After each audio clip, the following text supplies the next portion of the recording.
Hello everyone.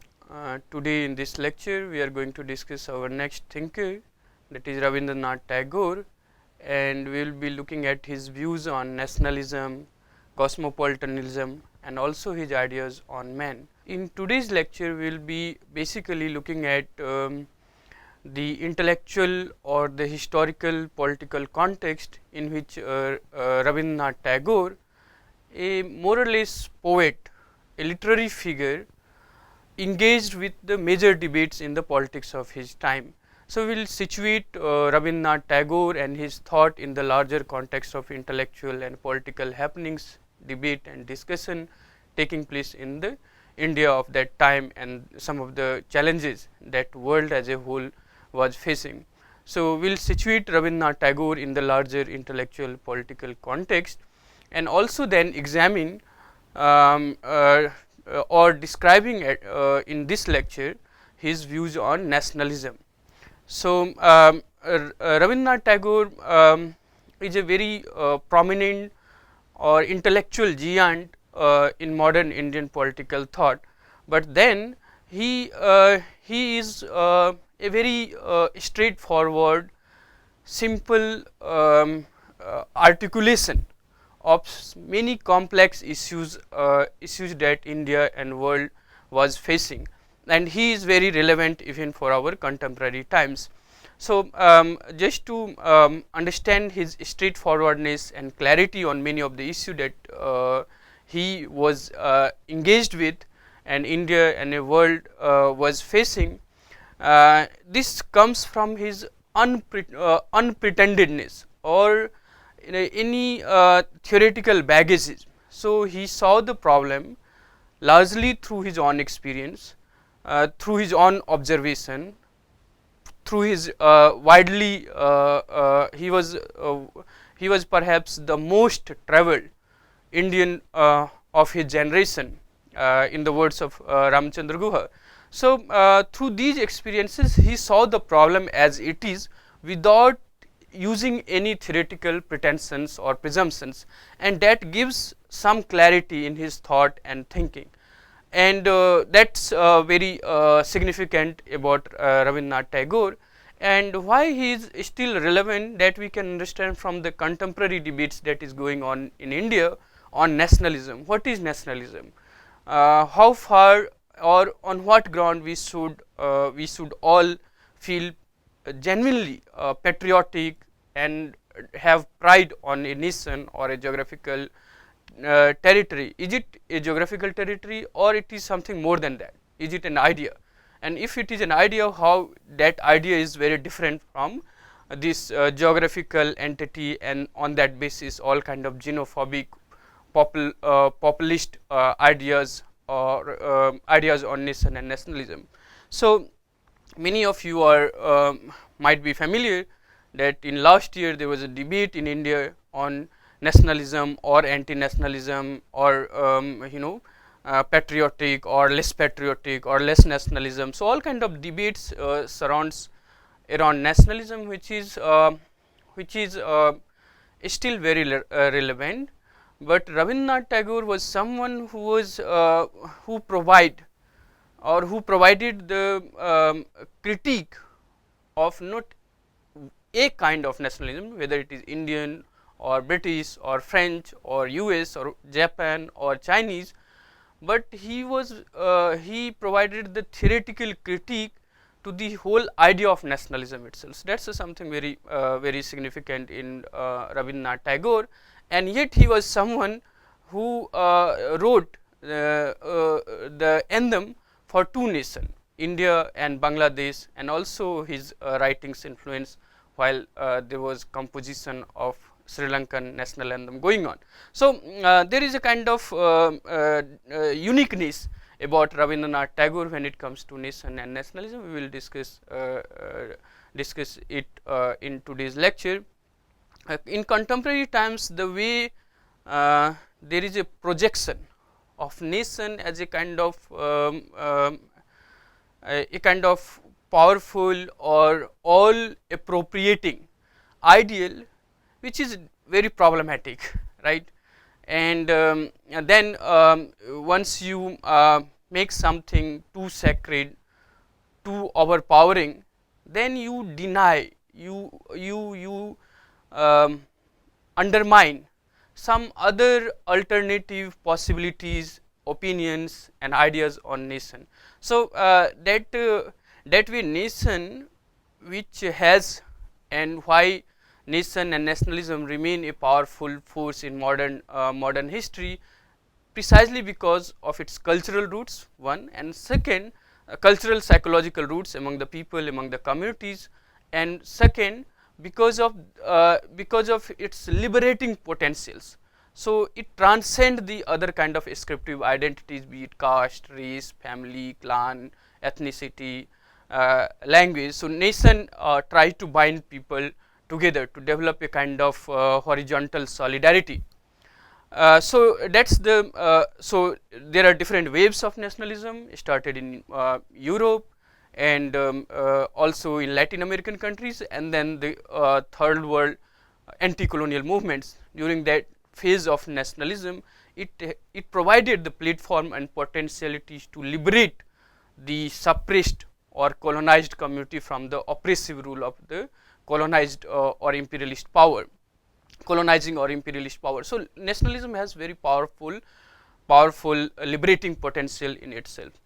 Now, the other side of nationalism was it also leads to violence. It also leads to imperial war, which is also known as World War I and II, largely because of the competing or competitive imperialist power guided by their national narrow limited interest at the cost of larger global or interest of the humanity as such.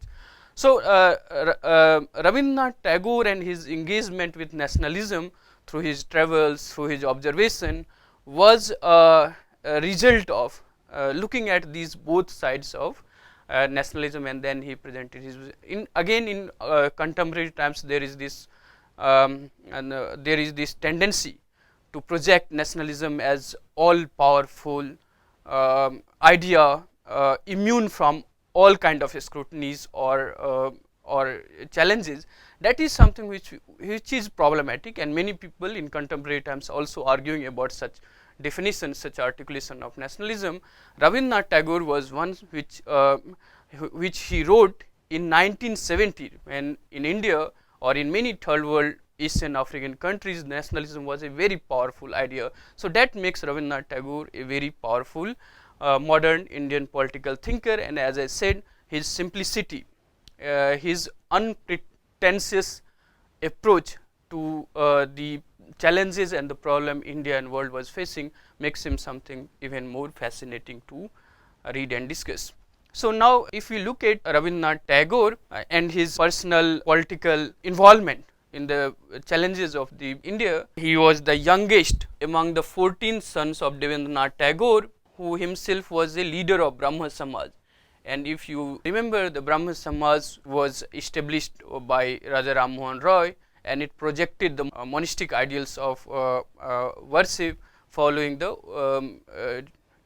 new, or in a sense modern interpretation of Upanishads, and Tagore's family was deeply engaged with such kind of reinterpretation of Vedas and Upanishads. Even his great grandfather Dwarkanath Tagore was closely associated with Raja Ram Mohan Roy.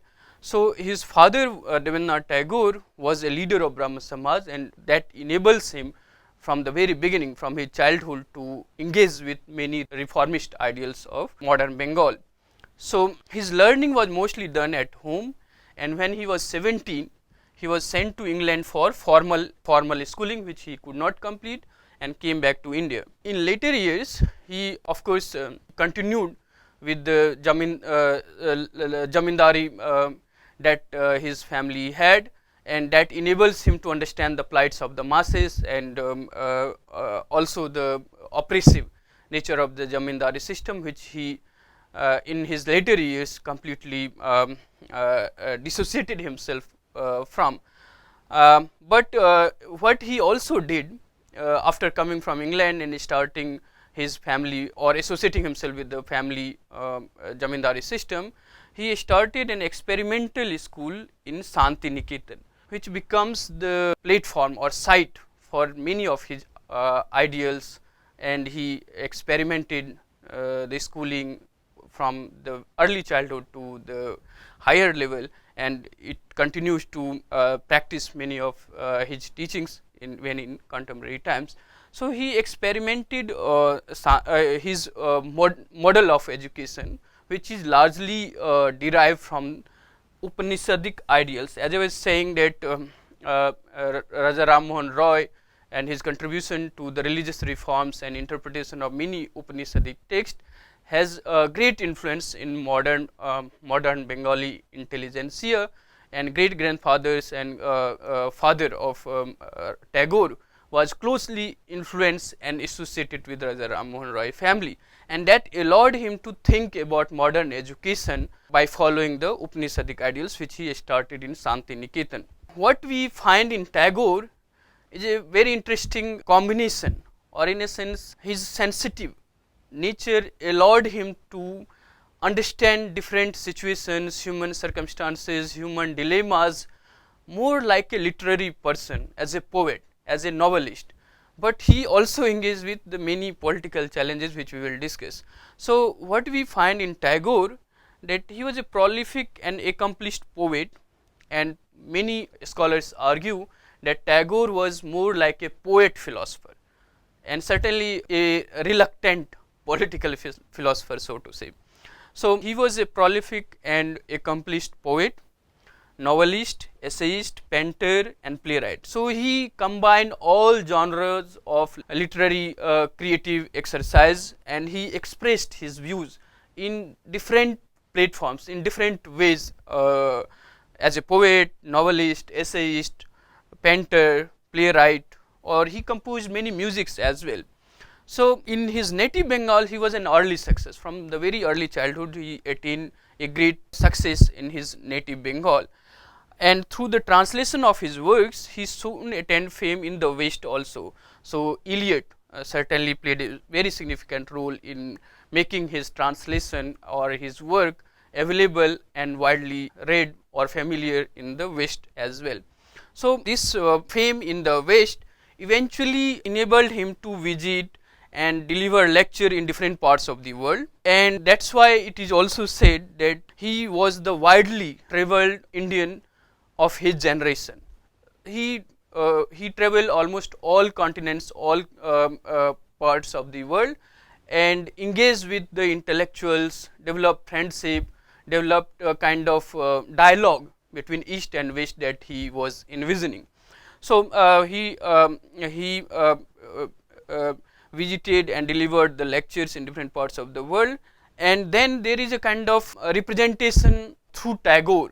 So for the world, Tagore represented the voice of a spiritual India, or what Ramchandra Guha called an Oriental Guru. So in the eyes of the world, the way Rabindranath Tagore is received in the world is more like a spiritual voice from India, or an Oriental Guru. But for Indians, and especially for his native Bengali speakers, he became a great living institution in himself. So he did a lot of experimentation, not just in his literary works, but also in actual practical challenges that his country or the world was facing. So the Shantiniketan, Sriniketan is some of the great visionary works that he did. So that's a kind of representation of Tagore for the world. He is a spiritual voice representing India, and seen as an Oriental Guru. But for Indians and for his natives, he was a kind of institution in himself. Now this makes or this situates Rabindranath in a very unique situation, where he was engaging deeply with the political debates, but reluctant to participate in the active politics of his time. So he has a kind of very specific location even within his own country, and which he narrates in many of his autobiographical or letters to his friends. So he understood his position, especially when he is criticizing the whole idea of nationalism, even when nationalism was becoming a mass politics or taking a form of mass politics under the leadership of Mahatma Gandhi, which we will discuss later. So, Tagore has a very unique location within India and also for the world. Now, what we find is Tagore made a significant contribution to the development of Indian philosophy in the early 20th century, but he is lesser known as a political philosopher. As I was saying, that he is more in the world of poetry, novels, paintings, composing musics, and other kind of expression, experimentation and all, and less or a reluctant kind of political philosopher. But whatever he has wrote, certainly his essay on nationalism is a very profound writing and very fascinating read to understand.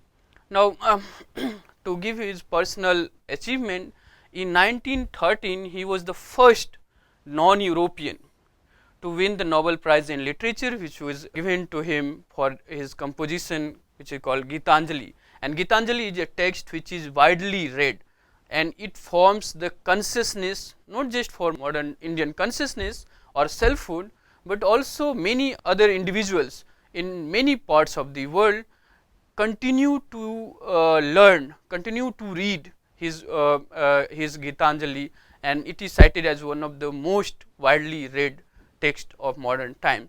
So, for Gitanjali he was given this Nobel Prize in 1913, and his other works, which is innumerous. There is more than 18,000 pages of his writings in Bengali, and in his translation in English and in many other things one can well understand the influence or the geographical reach of Rabindranath Tagore in different parts of the world. So, the other important works for our purpose is Ghora and Ghare-Baire. So, through the novel also he was engaging with the political situation and political challenges India facing. Now, as I was saying, that his composition were chosen by the two nations for their national anthems. In India, the Jana Gana Man he composed in 1911, and there is a controversy about this song. Many people are arguing that, many people have argued that this he composed for George V visiting India, but that is not the case, and he himself clarified such apprehension in his letter to his friends, that he has written it as he has written many other poems or songs, and that was something which came out of his sensitivity, his understanding, the kind of engagement which he was having in his own intellectual mindscape, and then it comes as a kind of spontaneous utterance from his deeper psychological mental engagement with some of the challenges that he was facing. In Rabindranath Tagore, many of his composition is that's why very simple, full of clarity, without any kind of theoretical presumptions or assumptions. So, Jana Gana Man, which becomes the national anthem of India, was composed by Tagore, even when he is very critical of nationalism, be it Indian or any other kind of nationalism. And Bangladesh Amar Sonar Bangla. So, these two anthem is composed by Tagore himself, and he influenced the composition of national anthem of Sri Lanka as well. So, if we look at basically his time, what we find is Tagore, although was a poet, continuing with his family Zamindari system, yet he was taking active participation, at least in the initial years, of in the politics of his time.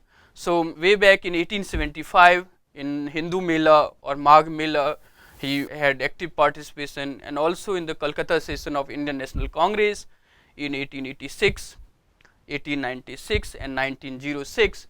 He was actively associated and take active participation in that session. Even in the Bengal Provincial Congress in Nator in 1897 and Pabna in 1908 becomes the kind of preparatory ground for him to play a prominent role during the agitation against the partition of Bengal 1905, 1900 to 1905. And this is the Swadeshi movement, which actually was the beginning of his understanding, his engagement with some of the powerful ideas such as nationalism, when politics is combined with religion. And way back in 1875 itself, through a very lesser known princely state in Tripura, he narrated, he engaged with this powerful or unholy alliance between state power and the religion, and that alliance enables a lot of undesired, unintended problem and challenges for the society. So he was intellectually deeply engaged with this idea of combination of politics with the religion, and this xenophobic tendency in any popular movement.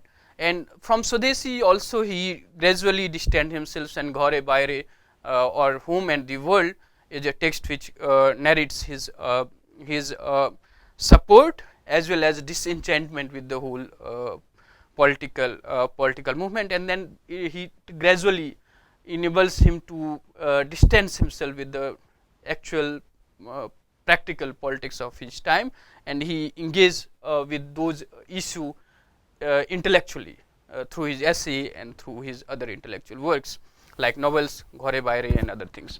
As I was saying, that even when distancing himself physically from the active politics of his time, intellectually he was deeply engaged with the great debates of his time, and certainly in one of our lecture we will discuss his debates with Gandhi and mass politics or non-cooperation movement that was happening in India. We will touch here some part of it, but we will discuss in detail in one of our lecture.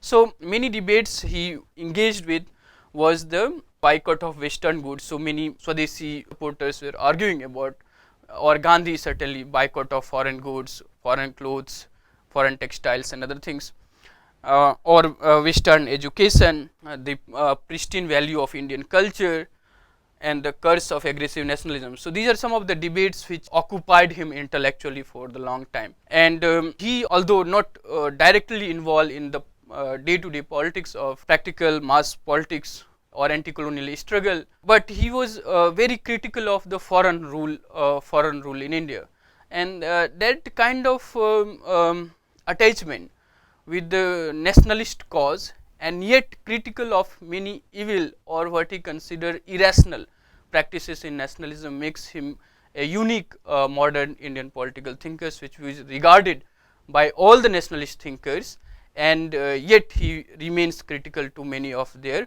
policies and political agitations.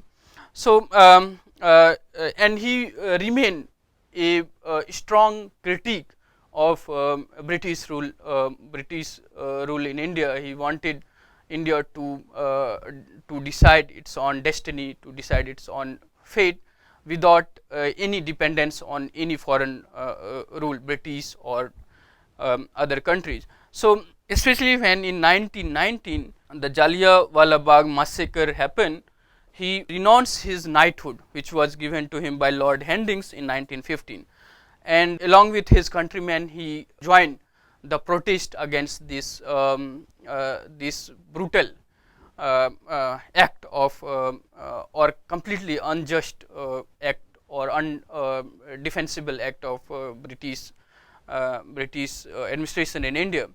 So that shows a kind of relationship Tagore had with the practical political challenges that India was facing, where he was aloof or maintain a distance from the active practical political agitations, and yet associated himself with condemning some of the brutal activities of British, like Jallianwala massacre in 1919, and intellectually he remained deeply engaged with some of the challenges of India and the world as well. So some of the conditions that pushed the poet, as I was saying, that Tagore was more a kind of poet philosopher, to the political arena is one, that he belonged to one of the leading and most affluent Zamindari families of Bengal. So, starting from Ghare-Baire Tagore and Rabindranath Tagore and their household was involved in not just the social religious reforms movement that was started by Raja Ram Mohan Roy, but they also had a stake in many business, including Zamindari and money lending or other similar activities.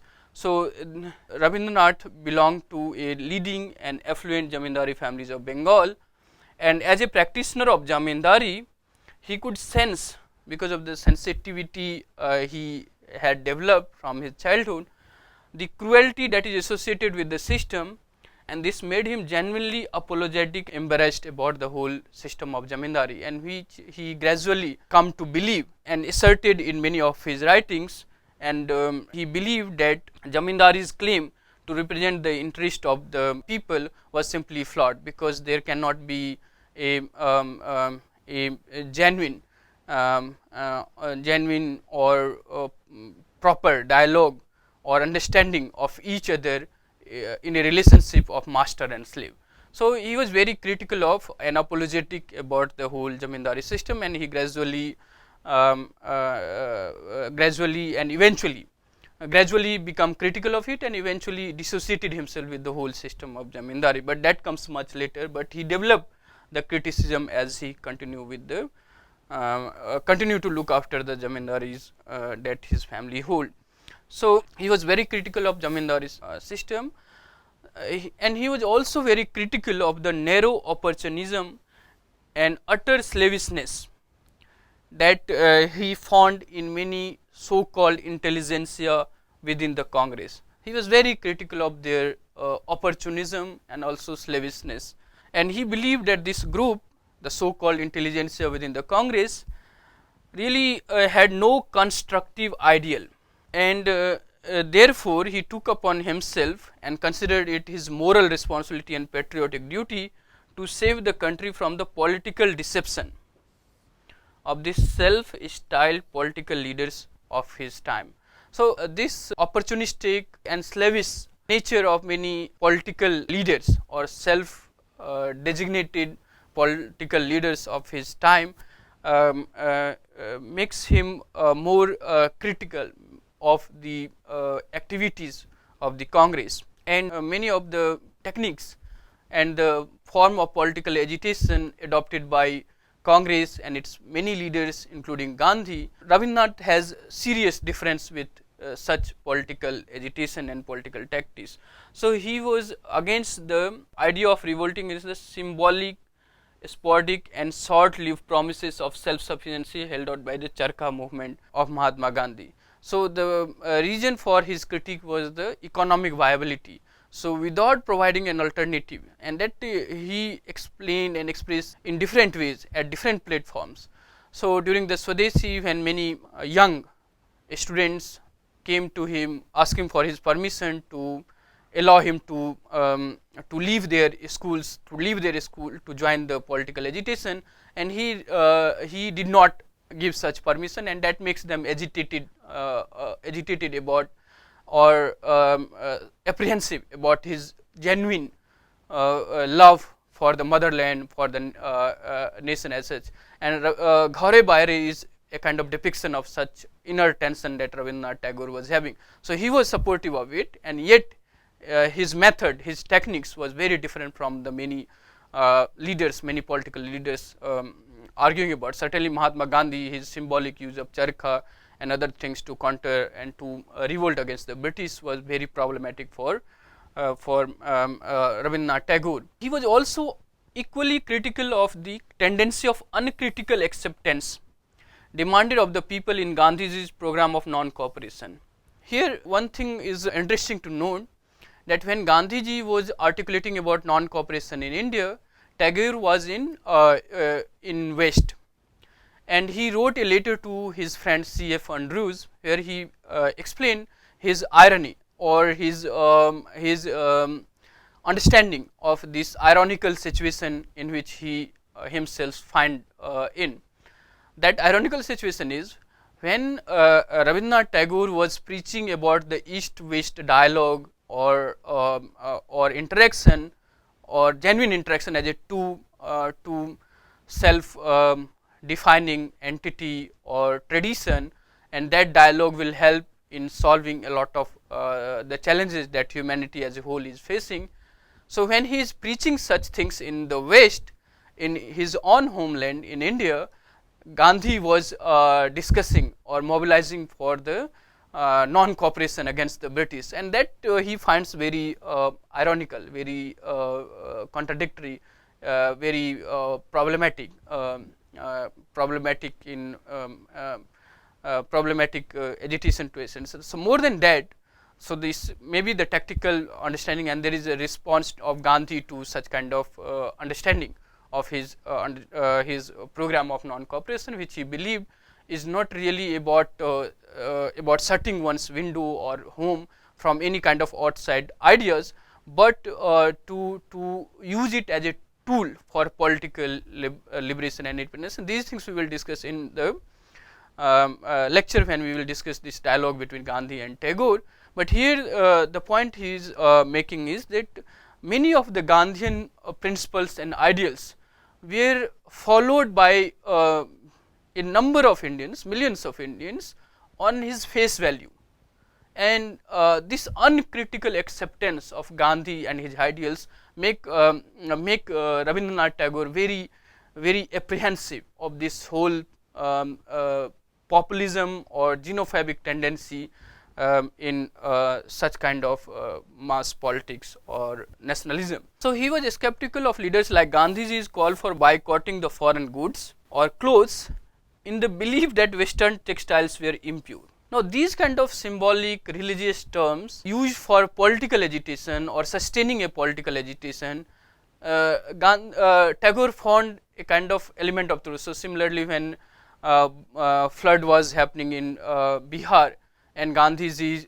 response to such flood was like, it is the curse of God to wipe out the sins committed by the people. That kind of irrational response on the part of Gandhi, or simply untruth, was very problematic, and Tagore was very critical of such political agitation and political tactics. Now he also opposed the non-cooperation movement launched by Gandhi in 1920s, and it was based on the blind national pride. He argued that the parochial anti-West tendencies within the national movement cannot develop India's cooperation with the international community. So that is the point I was saying when he wrote his letter to C.F. Andrews, while he is arguing for interaction, genuine dialogue between East and the West, India and the West. This non-cooperation attitude or non-cooperation movement, he find the philosophy behind such cooperation very problematic. Now if we discuss on nationalism and his views on nationalism, what we find is that this essay on nationalism which he wrote in 1970, and that is in between the First World War 1914 to 1918, he, and as I was saying, from 1875 onwards he was deeply engaged intellectually with this combination of state power with the religion, ideals of nation or nationalism, and he expressed that articulation in this essay called Nationalism in India, in which he considers the specific challenges faced by India in developing a national self-consciousness, as well as the need for that consciousness to be grounded in Indian cultural sensibilities. So two things here which we need to keep in mind, that India needs to develop a national self-consciousness, that feeling of solidarity, the brotherhood. Now how this solidarity and brotherhood among the Indians will develop? Should it develop by following or imitating the Western notion of nation? And he find it very difficult, including Gandhi and some of his tendency. The word nation, he do not find any Indian equivalent to this word. So even in his Bengali writings, he used this nation and wrote it like nation and not differently. Yeah, so what we find in Tagore that he wanted India to develop a national self consciousness, but that self consciousness should be grounded in the Indian cultural sensibility, and the many challenges that India was facing, Tagore believed, was result of the cutoff that we modern Indian selfhood have developed due to their break from their own ancient civilizational cultural heritage, and he wanted that connection to be built, to be made stronger, and only then India can genuinely develop its own national self consciousness and will be grounded in the cultural sensibilities of India, not by merely imitating or accumulating the ideals, and that makes Rabindranath Tagore unique in many ways also. So, unlike many other modern Indian thinkers, he was not just following or imitating or accumulating the ideas that was there in the modern Western text through their thinkers, but his understanding of many modern challenges was based on his observation, his experiences, or his connection with the new ways of interpreting about the ancient Indian texts such as Vedas and Upanishads, and he wanted India to have that connection unbroken to develop its national self consciousness, and that makes Tagore original and unique in many ways in terms of theorizing about the politics and nationalism. So, for Tagore, the real problem for India was not political, but it was social, and that without, and the whole idea of nationalism, national self consciousness cannot be sustained, cannot be constructed by rationally bringing together different ideas, sustaining any political agitation, but it should start from the social level, from the society itself, rather than some leader, some top level understanding or articulation of Indian nationalism and then percolating that ideas to the ground level. He wanted this idea of nationalism to be grounded in the social. So, he found that this problem of social is not just in India, but in other parts of the world as well, and how that social can be constructed in Indian context.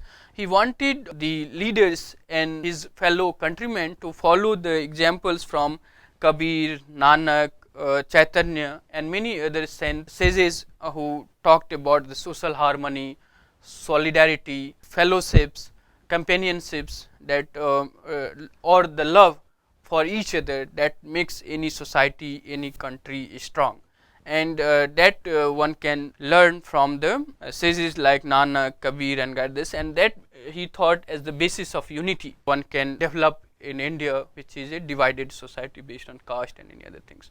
So, now he says that there is a need to prove our humanity by solving the internal differences through mutual help and finding some true basis for reconciliation. It should not be any artificial political construct.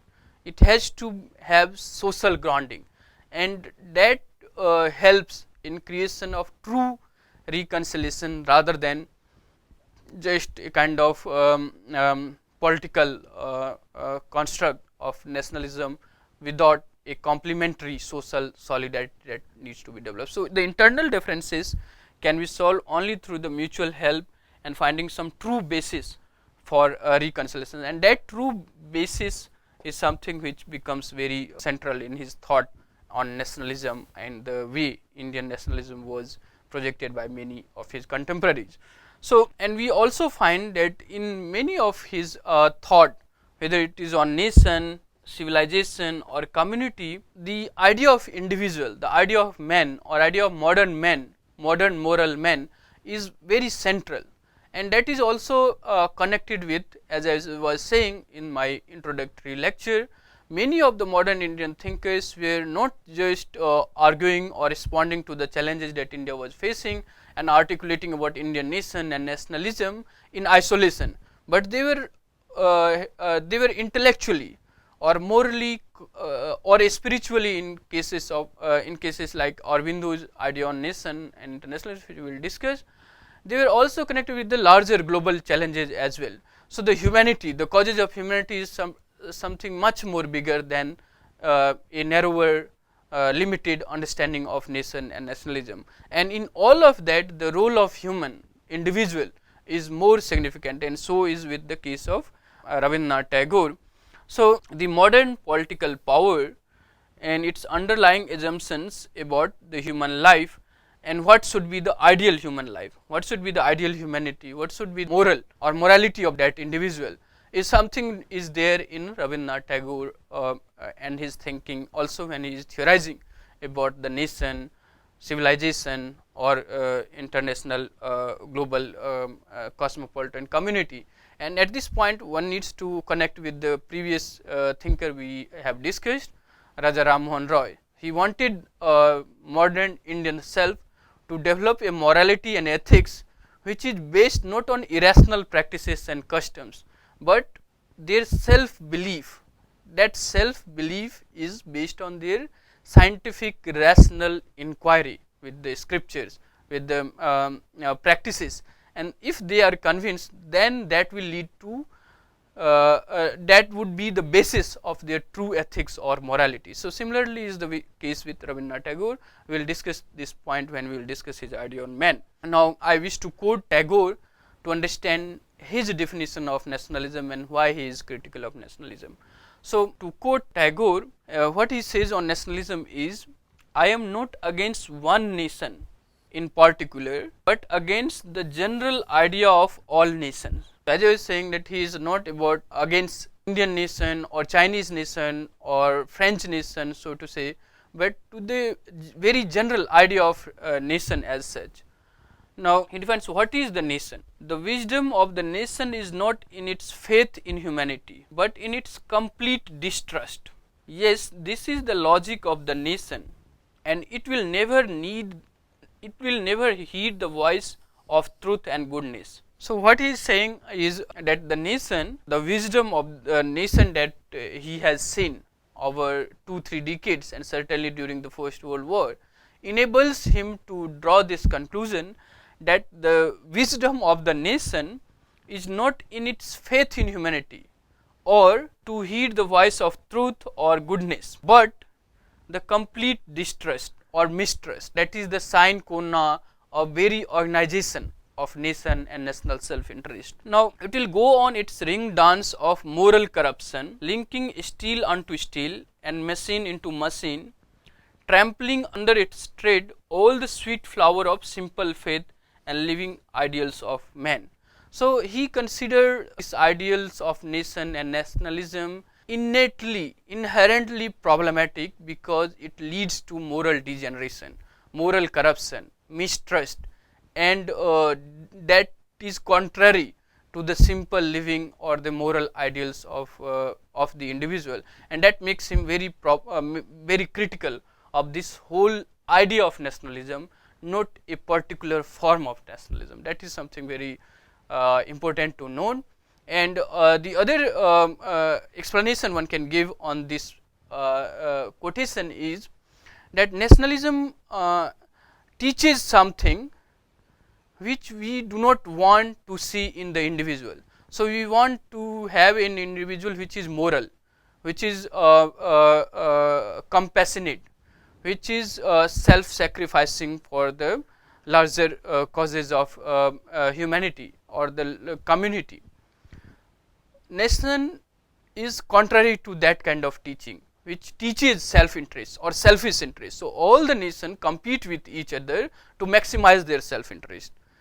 They teach to mistrust each other, and that is something which he finds utterly unacceptable, because it teaches something in something and celebrates something which it do not want to see in the individual, and that is the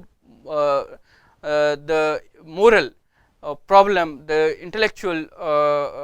intellectual bankruptcy of the whole idea of nation and nationalism, that he finds very, very problematic. So nationalism he considered therefore is a great menace for the humanity as such, because it do not allow the sweet flowers of simple faith and the living ideals of the men. Now he also goes on to explain, that is the final quote, that is, patriotism cannot be our final spiritual shelter. So he was a patriotic. He had sympathy for the cause of Indian nation to fight the oppression of the British. Of course, he had some criticism against the method and the political agitations that was followed, but nonetheless he was very sympathetic to the Indian cause for freedom struggle. So, but he also understood the limitation of such patriotism, and in many of his writings he has expressed this point, that the nationalism, the love for nation cannot be equated with love for God, because to improve the society, to improve the community, one need to intellectually engage or understand or explain many of the challenges that is obstructing such improvement and empowerment. So, what he writes is that patriotism cannot be our final spiritual shelter. I will not buy glass for the price of diamonds, and I will never allow patriotism to triumph over humanity as long as I live. So, that is a very powerful, emotional, moral response to the jingoistic or xenophobic understanding or explanation of nationalism that he was finding all around himself, that lead to a lot of violence, that perpetuate violence, mistrust among and between the communities or between the nation. So, he took refuge in the humanity, and which he considered as the diamond, and he do not want to substitute that with the narrow understanding of patriotism as defined by many of his contemporaries. So, what we can understand from these quotations from Rabindranath Tagore is his constant search for greater and greater interaction, communication, dialogue with other tradition, other culture, and that cannot happen if it is done combined with mistrust or in pursuit of purely materialistic selfish interest. So, his urge for spiritual unity or understanding of other is to be guided by love, respect, mutual trust, and which he thought nationalism, in the way it was practiced, is inherently incapable of developing such mutual trust, love, respect, which he was cherishing. So, he thought that nationalism, if blown by force, would wreak havoc in India, and nationalism, according to Tagore, is not a spontaneous self-expression of man as social being, but rather a political and commercial union of a group of people in which they congregate to maximize their profit, progress and power. It is the organized self-interest of a people where it is least human and least spiritual. So, that is the problematic he had with the whole idea of nation, where he did not consider it as a kind of spontaneous or truthful self-explanation of a group of people or men as social being, but a kind of political and commercial union of a group of people to maximize their power, to maximize their profit, and it is a kind of organized self-interest. So, you do not want individual to be selfish, but you celebrate the selfishness in the nature. So, that kind of moral contradiction was deeply problematic for Tagore, and therefore, he considered this whole business of nation and nationalism as a least human and least spiritual, and his search was to greater and greater truth that can only be accomplished through moral compassion, trust and humanity, the compassion for the humanity, and that was the lifelong project of Tagore and search of Tagore through his writings, be it poetry, novel, paintings, musics, travellings, interaction, his letters to his friends and others. So, that search for truth or spirituality is something which he considered considered desirable. And in this organized political form of nation, where there is inbuilt assumption about maximizing the self interest at the cost of other or the larger cause of humanity, which he find very problematic. So Tagore deemed nationalism a recurrent threat to humanity, because with its propensity for material and the rational, it trample over the human spirit, human emotion, and it upsets the man's moral balance. So that is the kind of inner contradiction that is there with the nationalism. So he considered it a kind of great menace or threat to the humanity, because its focus on the rational or rationality at the cost of human emotions, human spiritual urge, and also the moral fabric of individual is in contrast with the moral fabric of the nation, which is about maximizing the material interest, and that he find very contradictory. So he claims that India has never had a real sense of nationalism, and that nationalism has for years been the bottom of India's trouble. So for him, the real problem for India is not nation or nationalism, but it's a list of the challenges for India. For him, the real challenge is to develop a kind of social unity.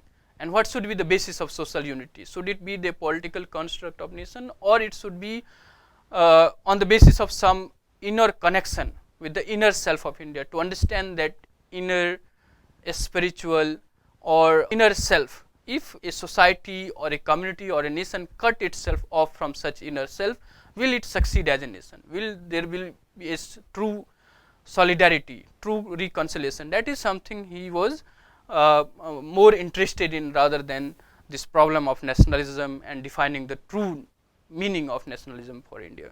So what he believed was India should fight against the education which teaches them that a country is greater than the ideals of humanity. So his refuge is always to the larger cause of humanity, as one of his quote was stating, that he do not want to trade off the patriotism as a glass for the causes of humanity which he considered as a diamond. So he wanted Indians to fight against the education which teach them that the country is greater than the larger cause of humanity. So he perfectly understood the moral or ethical location of nation in the larger community of the world.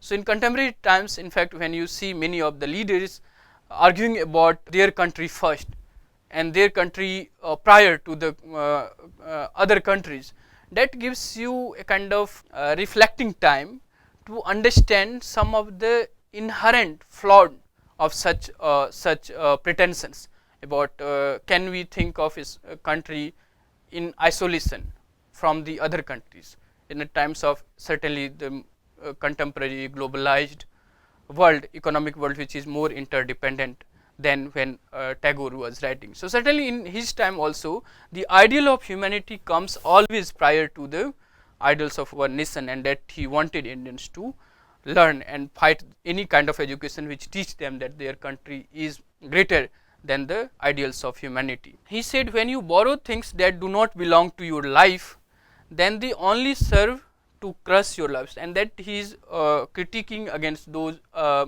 leaders who wanted India to follow the path of Britain or to some other countries. And for Tagore, that was very problematic, and these tendencies there in Gandhian thought as well, when we will discuss his views on Swaraj.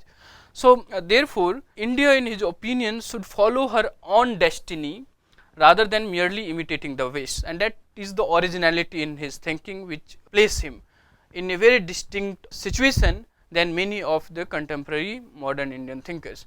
So for Tagore, nationalism was the breeding ground of for imperialism that resulted in World War I. So Tagore also found the obsession with nationalism as a source of war, hatred, or mutual suspicion between and among the nation, and Tagore viewed nationalism as a danger to humanity, which we have just discussed.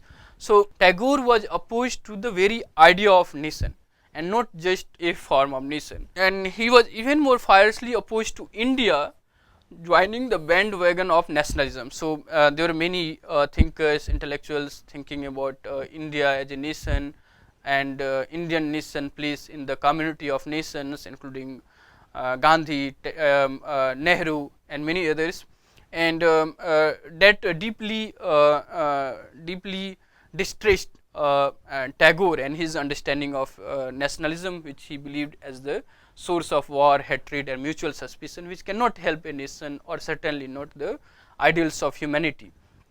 So, according to him, this would compromise India's history and identity as a culture and bring it under the shadow of the West. So, this kind of blind imitation of West and Western path, Tagore believed, will not allow India to develop its true character or its true identity, and it will perpetually keep India in the shadow of the West, and that he foresaw and many others could not see in that time. So, and that is why he was self-conscious of this fact, because of the popularity of nationalist movement, national anti-colonial struggle in India, that it is difficult for Indians to understand his views, but he believed that at some point Indians will understand the larger ideals that he was thinking about and project for India that he has had. So, Tagore's animosity to nationalism is not that he was not patriotic. So, that would be the mistake to understand Tagore and then consider him as a kind of unpatriotic, or in contemporary vocabulary within quote anti-national. So, his understanding of a nation and national community is very different, and he wanted India to develop its natural self-consciousness, which is based on its own cultural sensibilities and not on the basis of mere imitation of the Western path. So, Tagore animosity to nationalism is not that he was not patriotic or that he was anti-West, and that is also something which we need to understand when we say that he has some original contribution, some original articulation about nation or national identity. That does not make him anti-West. In fact, he believed in a symbiosis of East and West. The Shantiniketan is the experiment in that kind of engagement and dialogue between and across the civilizational and cultural heritage. So, he wanted a deep association or a living relationship between the two cultures, that is India or the West, or East and the West, a creative unity that was possible only when the East had discovered its soul and its own identity. That discovery of its soul and its own identity cannot happen if that country is following or blindly imitating the West. So, it has to connect with its own self, its own cultural civilizational self, and that is the whole focus of Rabindranath Tagore. And on the basis of that, he was not someone arguing for anti-West kind of rhetorics, but a kind of deeper engagement, a living relationship or interaction between or among different cultures, especially between East and West, or India and the West. So, in Tagore what we find is that he never allowed his love for country. So, that is one thing. He remains a very patriotic, deeply sympathetic to the Indian cause. So, his love for country, he did not allow it to stand in the way of his love for truth, justice and humanity. That is the ultimate search for a individual, for a community, for a nation, for a civilization, for a humanity as a whole. So, the search for truth, justice is something which remains ultimate or uncompromised for Tagore as it with the other modern Indian thinkers. So, he did not submit to a national consciousness, but to a world consciousness, what is called Vishwabodh, the consciousness of the larger entity than your own narrow limited self, in which every country would keep alight its own lamp of mind as it share to the illumination of the whole world or humanity. So, that is the whole purpose of nation and nationalism according to Tagore, that all the nation or nationalities should understand its own culture, its own identity, and develop itself according to its own cultural sensibilities, cultural heritage, and that will lead to a kind of more deeper living dialogue between and among the cultures, and that ultimately illuminates the whole world or humanities, and many of the global challenges can be resolved through that kind of interaction among and between the communities. So, according to Tagore, one way of achieving a sense of collectivity among the divided people is to revive the old institution of community festivals and spread it far and wide. So, the role of festivals, and that he experimented in Shantiniketan to develop a kind of community or collectivity or the true basis of unity among and between the communities. So, what we find is that Tagore's vision might seem idealistic because he remains a poet philosopher, but it is perhaps not unattainable. And considering the war, hatred, militarization, regimentation of thought that we see largely due to or because of hegemonic definition of nation and nationhood, it can be resolved, and it is resolvable if one follows the vision that Tagore has had about the humanity. It calls for a humanitarian intervention into the present self-seeking and belligerent nationalism that we see all across, through the introduction of a moral and a spiritual dimension of the institution, and that we will discuss when we discuss his more ideals of man. So, finally, what you see, the central concern of Tagore's scheme was to highlight the gulf that would inevitably appear between nationalism at the political level and community consciousness at the social level, say especially in India. So, as I was saying, you cannot solve the social cleavages, social hierarchies, social mistrust if you just have the political notion or political ideals of nationalism. So, unless the latter was allowed to mature simultaneously, if not ahead of the former. So, this gulf between political nationalism and the community consciousness cannot be filled unless it is simultaneously allowed to grow, and that has to be the true basis of unity and solidarity, not merely the political nationalism. So, Tagore's disenchantment with nationalism in the West was due to its expansionist etatism. Etatism is total control of the state over the individual citizens. His anxieties about nationalism at home arose from the inadequate social base on which it was likely to rest. So, Tagore criticism of the general idea of nationalism was because it tries to control, tries to regiment the individual opinions and individual thought by the state. So, state becomes the supreme, state becomes the ultimate, and individual, his thinking, theorization comes secondary. So, the whole structure, whole artifice of such ideals of nationalism for Tagore was very problematic, and in back especially in India, he thought that this inadequate social base, that means the social community consciousness and the cleavage due to the social cleavages will not allow the political nationalism to sustain for long, and the focus should be then to develop the social unity, the social trust or mutual trust among and between the caste. According to Tagore, nationalism by itself cannot act as a magic wand capable of conjuring away the numerous divisive force that is there in India. So, for them the real task is to develop the social solidarity based on true love, compassion or mutual trust, and not on this selfish desire to maximize one's self interest. And that is true with the individual, so is with the community, and only on that basis one can have true dialogue. We will discuss such things in his views on cosmopolitanism. So, for the reference on this lecture, you can look at his text, which is available widely on net, Nationalism in India, and other texts are from Thomas Bentham and Kenneth Deutsch, Political Thought in Modern India, Sources of Indian Tradition, and Rustam Bharucha, Another Asia, Rabindranath Tagore and Okakura Tenzin, and also collected essays published from Rupa called Rabindranath Tagore Selected Essays. So, from there you can read some of his ideas on nationalism and understand it in the broader context.